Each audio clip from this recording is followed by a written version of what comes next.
Buenas, soy Diego Echemendi, cantante de La Marmita, y en un ratito se viene una entrevista en la Biblia del Espectador. Invencible, voy camino a donde estás. Invencible, solo contra el huracán. Invencible.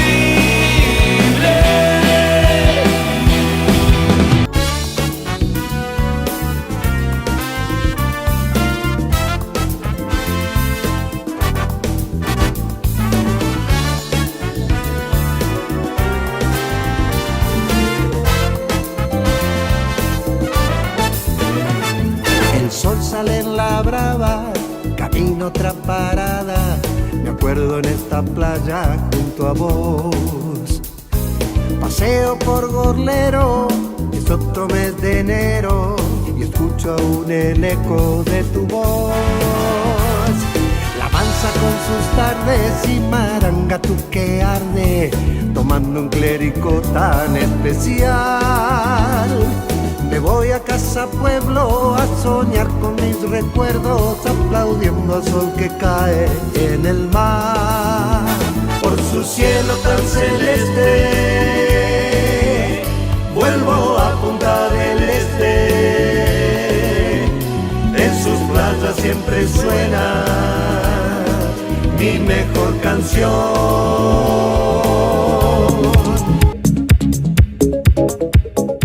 Bienvenido Diego Echemendi, vocalista, guitarrista, compositor y fundador de la banda de rock uruguaya La Marmita, una banda que está desde el 2014 y que presenta la teoría de las puertas, nombre de su tercer y más fresco álbum, ahora, el 16 de abril a las 20 y 30 horas en la sala Hugo Balso del Auditorio Nacional del Sodre. Y ya de paso decimos que las entradas están a la venta a través de Ticantel y Boletería del Teatro. ¿Cómo estás, Diego?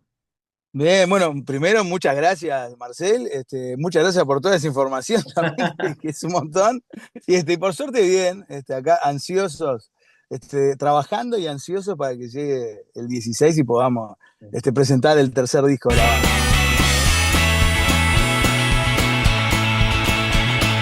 No aprendí a jugar nunca este juego y aunque a veces me convenzo, no me va. Tengo todavía en mis manos las heridas del pasado, no se van. No me digas que es así como la vida se te escapa caminando en una esquina.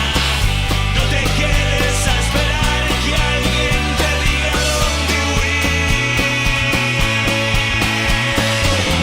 Entre el primer disco, Más vale lunes que nunca. 11 años de que salió ese primer disco, que nada, viste, los primeros discos de las bandas son como bastante sencillos porque son canciones que las bandas vienen tocando hace mucho, porque hasta lograr llegar a grabar el disco, vos tenés un trayecto donde ya habitualmente están las canciones, entonces bueno, ya tenés canciones que por ahí las probaste adelante del público, las tenés armadas, sabés qué parte funciona, qué parte no, y bueno, y cuando viene el segundo disco y cuando viene el tercer disco, se empieza a trabajar de cero las canciones y casi que ni se tocan adelante de la gente. Entonces, esa es como la diferencia principal. Y bueno, y también en el medio está lo que aprendimos, ¿no? Porque ya es el tercer disco y Ujú. se aprende mucho en ese tiempo. Hemos tenido la suerte de trabajar en el primer disco, el productor fue Nico Barburu. Sí, Y bueno, estos últimos dos estamos trabajando con Sebastián Peralta, que claro. también ya nos conoce. Ujú. Entonces, bueno, diferencias hay un montón de cosas que se aprenden y que ya sabes que no tenés que volver a hacer. ¿Y por qué La Marmita? Bueno, tiene una historia interesante. En realidad, nosotros venimos, sí, desde el 2008, pero hay una forma anterior a esa también, que bueno, que estuvo ahí un poco, después se disolvió y yo retomo en el 2014 el proyecto. En esos años antes del 2014, había un guitarrista que tiraba el I Ching, Sí. que se tira, vos lo tirás con unos palitos y después, Sí, ya según sé esa cuál es, caída de los claro. palitos, ahí va. Bueno, ese libro tiene, no sé, más de 3.000 años de antigüedad. Y el guitarrista de la banda tiraba el I Ching, ¿no? Se llama Alexis, este compañero. Y bueno, y en una época que estábamos tocando, no sabíamos qué nombre ponerle a la banda, y este compañero dice, bueno, vamos a preguntarle a Lichín cómo se tiene que llamar la banda. Éramos muy jóvenes y Sí, teníamos, sí. no existía internet y todas estas cosas. Y entonces, bueno, tiramos el Lichín y bueno, ¿cómo funciona? ¿Cómo es la mecánica del Lichín? Vos tirás estos palitos que no sé si te acordás del Te juego del señala, picado. claro, Claro, entonces te marca te y marca. según la caída te marca un capítulo de Lichín, en donde vos tenés que leer e interpretar. Entonces cuando tiramos y le preguntamos a Lichín cómo se tiene que llamar la banda, salió el capítulo que se llama La Marmita. Mirá qué Y increíble. entonces, y decía que la marmita era, la marmita es una olla, es como Claro. un caldero grande, y que en los calderos era donde los pueblos cocinaban sus alimentos, donde las brujas preparaban sus pociones, donde los magos preparaban sus pociones. Y bueno, nosotros en ese momento éramos 3 integrantes de la banda, y decía que el caldero tenía algo en particular, y era que tenía 3 patas, y que si una de esas patas no estaba, el caldero se torcía, se caía y lo que había adentro se echaba a perder. Ajá. Entonces, bueno, se dio toda la casualidad que nosotros éramos 3, de que, bueno, adentro de esa olla se cocinaban cosas, que era lo que nosotros hacíamos, ¿no?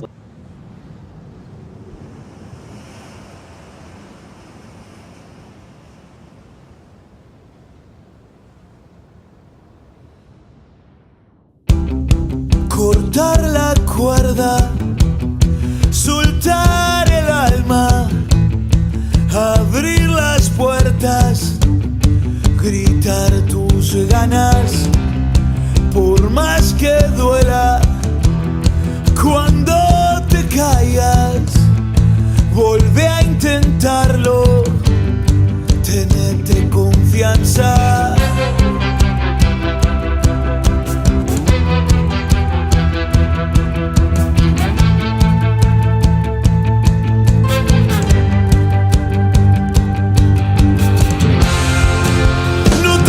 Miedo, no dudes en saltar, no pierdas tiempo, saldremos de acá y vas a ver que nunca es tarde, mientras nos quede aliento, mientras corra como un río la sangre por tu cuerpo.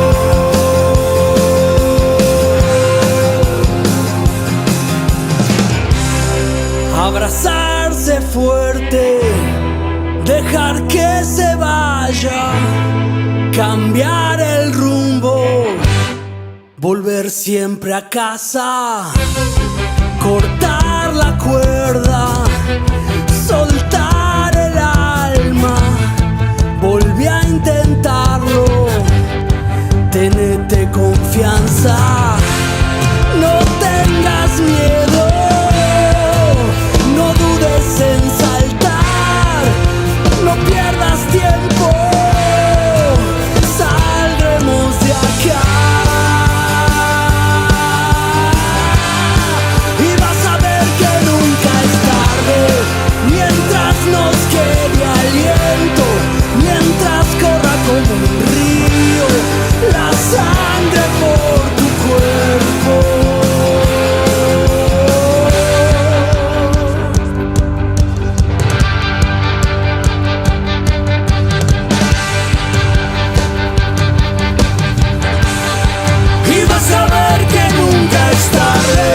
Mientras nos quede aliento, mientras corra como un río la sangre por tu cuerpo, y vas a ver que nunca es tarde, mientras nos queden los sueños. En el show que van a hacer el 16 de abril, aparte de presentar la teoría de las puertas, obviamente me imagino que van a haber canciones de los anteriores álbumes. Lo bueno que tiene tener los discos es que se va armando un repertorio Ujú. interesante, ¿no? Uno al principio tiene 12, 13 canciones y los shows son cortitos, y ahora tenemos la suerte que podemos armar y decir, bueno, esta la tocamos, esta no la tocamos. Entonces sí, obviamente el 16 va a estar el disco completo, vamos a tocar el disco completo, pero va a estar el resto del repertorio, las canciones que venimos tocando de los otros discos. Así que bueno, va a ser un espectáculo de más de 1 hora y pico de música.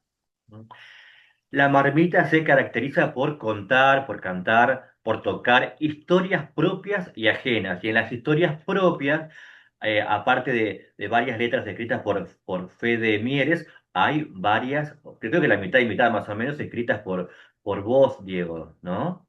Estuve viendo. Sí, sí, estamos, los procesos de composición han ido variando. El primer disco sí, las canciones eran casi todas de mi autoría. Ujú. En el segundo disco Fede puso una canción y estuvo en coautoría conmigo en alguna de las otras. Y en este tercer disco sí, creo que hay 5 o 6 canciones mías y las otras 3 o 4 son de Fede. Venimos ahí un poco abriendo el espectro de la composición, en realidad por el bien de la banda, ¿no? Claro, A veces es complicado porque, bueno, componer una canción, nosotros al menos en esa época, yo hacía la canción, caía el ensayo, y uno entrega la canción ahí a la banda, y después la banda le agrega, le saca claro. cosas. Entonces hay todo un tema también de egos que uno aprende a pelear con ellos, ¿no? De que, bueno, quieren que saque esta parte. Bueno, uno termina tomando la decisión que siempre tratamos de que sea lo mejor para la canción, ¿no? Pero es un lindo ejercicio el Claro. trabajar el ego a veces Sí, y compartir. hacer. Exactamente. Esta canción 1880, que no sé, que vi el videoclip en blanco y negro, la historia de estos 200 obreros que hicieron huelga, bueno, en ese año justamente, en Ujú. 1880, en Minas, Tacuarembó, que murieron, que desaparecieron los desaparecieron. La estética en blanco y negro con la Argonoy Carrero. Fueron las primeras huelgas en realidad que se hicieron en Uruguay en ese 1880. ¿Quién es el autor? El autor soy yo. Me Sí, estás jodiendo. no, ¿Sos no soy vos? yo, Es espectacular esa letra. Muchísimas gracias. Ay, Sí, en realidad es una historia, fuerte. eh, sí, y muy poco conocida, y eso fue también lo que nos llamó la atención, porque bueno, porque sí, la canción habla de una de las primeras huelgas Ujú. que hay en el Uruguay, y que sucedió en 1880. El departamento de Rivera todavía no existía. Toda esa parte era Tacuarembó. Ah, Entonces, ese lugar donde fue la huelga es muy cerquita de Minas de Corrales, que hoy es el departamento de Rivera, oh, pero que claro. en 1880 todavía era Tacuarembó. Por eso la canción habla de Sí. Tacuarembó, pero en realidad, si la llevamos a hoy, Ujú, ese lugar físicamente está instalado en Rivera. Y bueno, estos trabajadores, que eran unos trabajadores italianos, trabajaban en una mina de ujú. oro, Por una empresa, sí, sí, que sí. en una empresa francesa. Y bueno, y ahí ellos empiezan, imagínate, ¿no? En 1880 a denunciar malos tratos y malas condiciones de trabajo, e inician una huelga que dura como 2 o 3 meses y que tiene un desenlace bastante trágico, que es que el gobierno manda fuerzas ahí a disolver la huelga. Y lo que pasa, hay registros en los diarios, registros en diarios de la época que hablan de lo que estaba pasando, ¿no? De que estaba la huelga, de que los trabajadores hacían ya casi 3 meses, pero lo que no se sabe, o sea, sí se sabe que la huelga termina y hay Ujú. una represión, pero no se sabe el destino de estos 200 trabajadores. Estos 200 trabajadores desaparecen. Quedó ¿Tá? Y impune hasta el día, todo, entonces.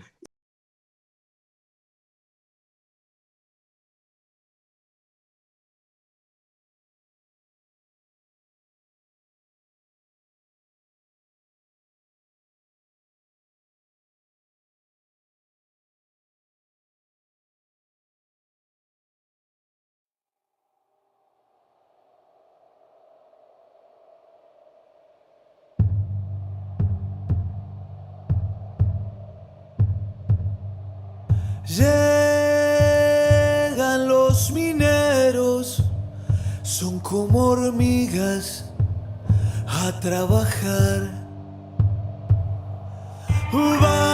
Bajan los mineros, Santa Ernestina los ve pasar.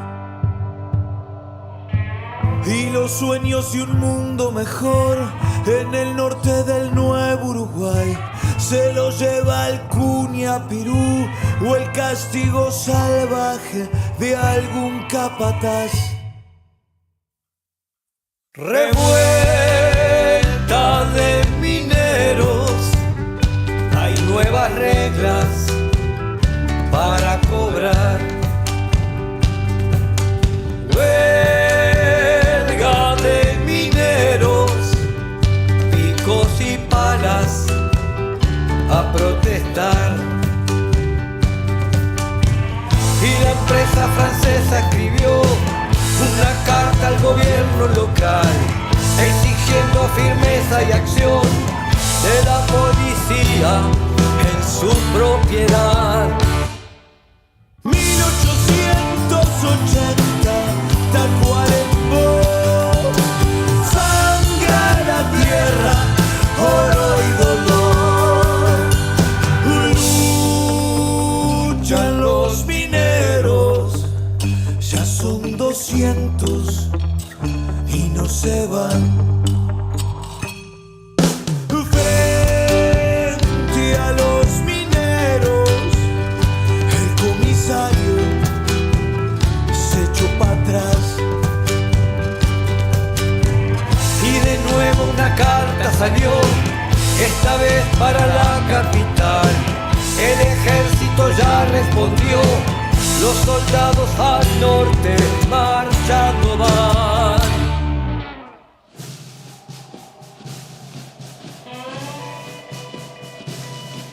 Saben los mineros que los rodean, van a atacar. Saben los mineros que en unas horas los van a ahorcar. Y el miedo en el pueblo corrió y la historia logró silenciar. Un derrumbe en la mina mató 200 obreros con todo titular.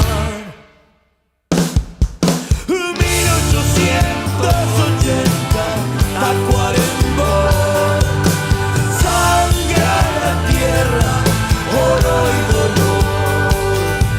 1880, Tacuarembó, sangra la tierra, oro y dolor.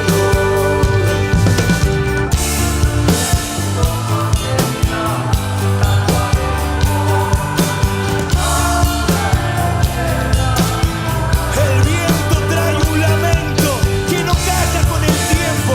Son los muertos resistiendo el castigo del olvido. Y es por eso que te pido que escuches lo que están diciendo.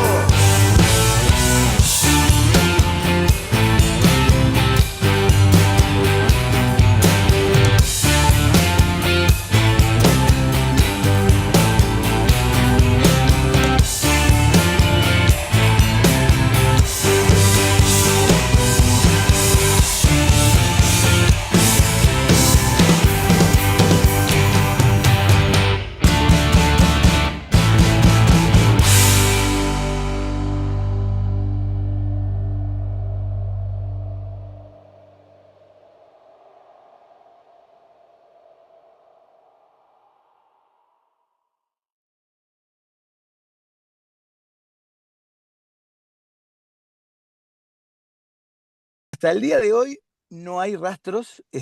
Lo que cuenta la tradición oral de la zona es que muy cerca de ahí hay un lugar que se llama la Cañada de los Ahorcados.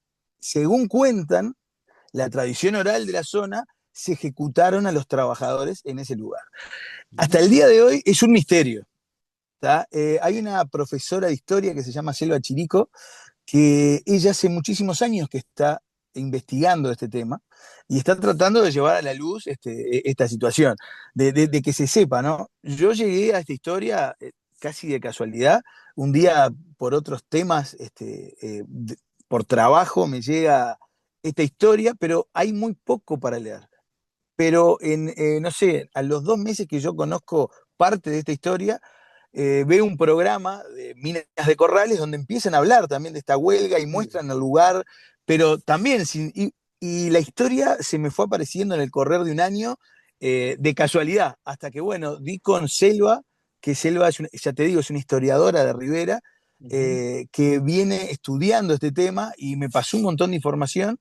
Y bueno, yo en la pandemia, pues imagínate, esto yo arrancó en la época de la pandemia, toda esta historia, no se podía ir a ningún lado, yo estaba de licencia en mi trabajo y alquilo una casa rodante y voy hasta ese lugar, ahí a Minas de Corrales, y con un guía local también me termina de agregar más historia. Y bueno, cuando volví a Montevideo después de todo eso, escribí la canción. La canción, bueno, y después venía otra parte importante, que era transmitirle a la banda esta historia y que la Mm. banda, Le interesara, bueno, claro. le interesara y que pensáramos que podía ser parte de este tercer disco. Bueno, sí, empezamos a trabajar en el tema, teníamos una maqueta armada y ahí es cuando hablamos de la posibilidad de que Larbaneo y Carrero puedan cantar esta Mm. canción, porque nos parecía interesante, sobre todo además porque, por ejemplo, Eduardo Larbanois nació muy Claro. cerquita de ahí.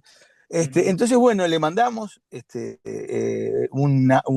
audio que teníamos grabado, conseguimos sus teléfonos, se los hicimos llegar, y sí, es realmente así, porque nosotros no los conocíamos personalmente, y a la semana, un día suena el teléfono, un número desconocido, y me dice, mirá, soy Mario Carrero, escuché la canción, nosotros queremos participar de esta canción. Y bueno, y la grabamos, fue un proceso interesantísimo, por la historia, además, por la historia que nos reunía, que es la canción, pero además por la historia que tienen Mario y Eduardo, porque hablar con Mario y Eduardo Ujú. es como, ¿no? Sí, Son como un museo de la historia de la música uruguaya, viviente, y que si hay algo que les encanta además es contar y hablar lo que han vivido en todos estos años de ellos como músicos, ¿no? Que está buenísimo. Son unos personajes maravillosos, y total. bueno, y terminamos grabando esta canción. Hicimos un trabajo del videoclip, que además la canción, por la forma que tomó, quedó como muy cinematográfica, quedaron como divididas en actos, Sí, y sí, eso sí, fue sí. lo que transmitimos después en el video. Lo El video vi. está todo como hecho en actos, y En bueno, tres actos y con el sí, final. está muy, nosotros quedamos muy contentos con cómo quedó la canción, pero Es además como después el la canción es video. como un libro, es como está contando una historia en realidad. Son Sí, tres y capítulos. el director de ese video es Federico Mieres, que es el guitarrista de la banda Claro. y uno de los compositores de la banda, que además tiene una vida de músico y tiene una vida de director audiovisual, y fue el que, bueno, dirigió el videoclip. Entonces quedó todo como en familia, ¿no? La historia. Claro, hay muchas frases que estuve viendo de esta canción de 1880, por ejemplo, mineros son como hormigas al trabajar, tal cual, ¿no? Y como también, Ujú. o sea, salvando distancias y lo que pasó, también es muy actual, ¿viste? Bueno, vos sabés que cuando estamos hablando de 1880, Sí. ¿no? Y bueno, Cuando ellos inician la huelga, ellos venían denunciando malos tratos, pero una ujú, de las cosas que detona esa huelga es que ellos eran trabajadores mensuales, ¿tá? O sea, a ellos se les pagaba, imagínate, ¿no? Te estoy hablando de 1880. Ellos trabajaban, y si un día llovía y no podían trabajar porque ujú. las inclemencias del tiempo, la empresa tenía que pagarles el salario igual, porque ellos cobraban por los 30 días de trabajo, lloviera y pudieran trabajar o no. La empresa en esos años decide pasarlos a jornaleros. Entonces, que cuando llovía o cuando se rompía algún y no podían trabajar, la empresa no les pagaba el día de trabajo. ¿No? Entonces les cambian las condiciones laborales, que uno dice, 1880, bueno, el reclamo, si uno lo trae a la historia, si lo trae a hoy, no está tan Sí. lejos, ¿no? Y eso queda claro que los trabajadores seguimos reclamando y hablando y protestando por las mismas cosas hace más de 100 años, ¿no? Por mejores condiciones de trabajo, porque la empresa no cambie los sistemas a cosas que nos desfavorezcan. Es un poco ver la historia del hombre trabajador, ¿no? Del hombre que trabaja. Del hombre y la mujer, porque también había en esa época Ujú. mujeres. No había mujeres mineras, porque según la tradición de la minería, las mujeres dan mala suerte adentro de la mina. Entonces las mujeres Mm. trabajaban en todo lo que era alrededor del trabajo de la minería. Entonces eran las que limpiaban la ropa de los trabajadores, las que hacían otras tareas, pero dentro de la mina, por esa tradición, ¿no? Un poco machista y patriarcal, ¿no? ¿Quién la habrá Total. puesto, no? Pero decía que las mujeres daban mala suerte, entonces las mujeres nunca entraban a trabajar en la mina. Pero fueron parte también de esta historia, ¿no? La Biblia del espectáculo.